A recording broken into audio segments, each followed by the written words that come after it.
This might sound arrogant, and if it is, it is. We're Michigan. I'm telling them it's not over. It's just starting. It's not over. It'll never be over here.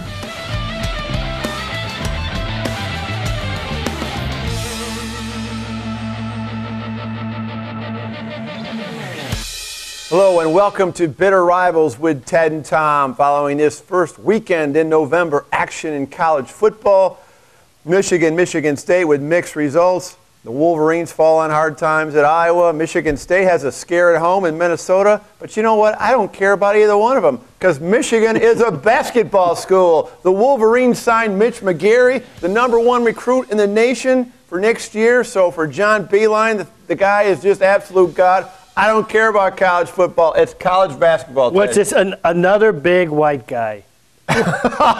He's good. He's doggone good. Yeah, and measure his vertical, shoving some paper underneath. No, whatever. He's one or two in the nation in terms of how he's being evaluated. He's a big guy going along with what John Beilein has, which is a bunch of white guys. Hey, we got plenty of time to talk about basketball. No, let's talk football season. I'd rather talk basketball. This is football season, and Tom, a heartbreaker there in Iowa, Kinnick Stadium. Yeah. Deja vu all over again. Absolutely. Did you have flashbacks of Eddie Brown and Desmond Howard? Yeah, absolutely. Once again, Michigan didn't lose. The referees screwed them over. The touchdown to Junior Hemingway, that was legit, and then the interference call. They went to the replay booth, and they agreed in the replay booth. But you know what? Michigan should not have been in that position.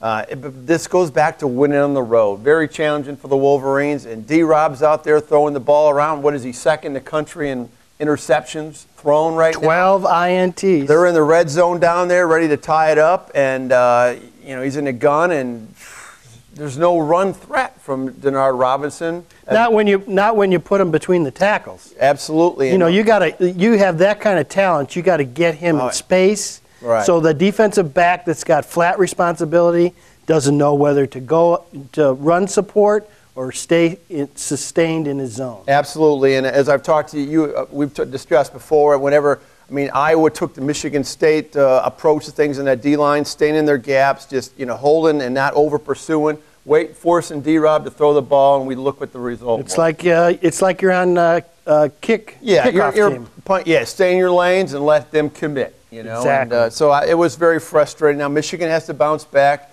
Playing on the road at Illinois. Now Sparty gets an opportunity to go to Iowa City, Niall Kinnick Stadium, where it's really tight. It's like a bull ring. The fans are on top. We'll see how the I was hoping that Iowa would have played a tough team before Michigan State and got beaten up.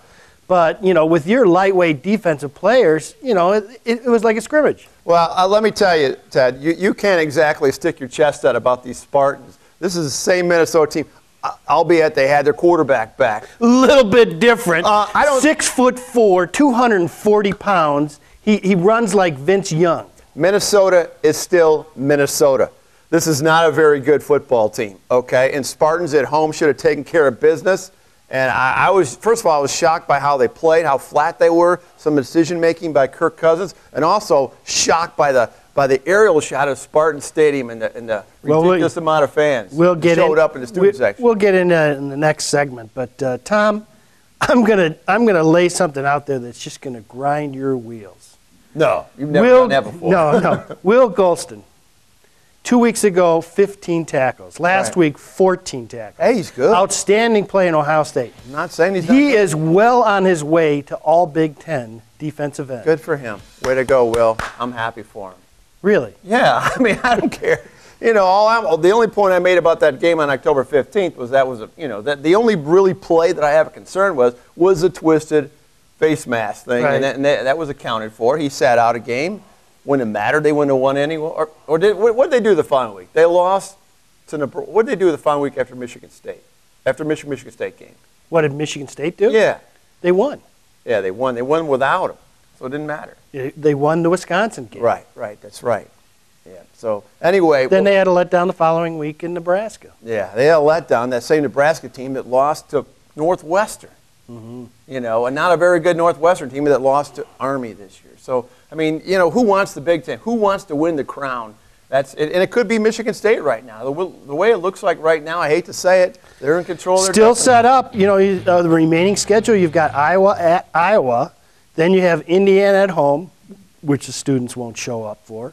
And then the last game of the season over Thanksgiving weekend at Northwestern, which is virtual home game. Home game, yeah, as it typically is for the visiting Big Ten teams when they go to Ryan Field, because not a huge following for Northwestern. Michigan State's got a huge alumni, Chicago area. You'll be going over there, taking the whole thing in. What a weekend that'll be, and it'll be probably a lot of offense in that game, considering how Northwestern approaches their game.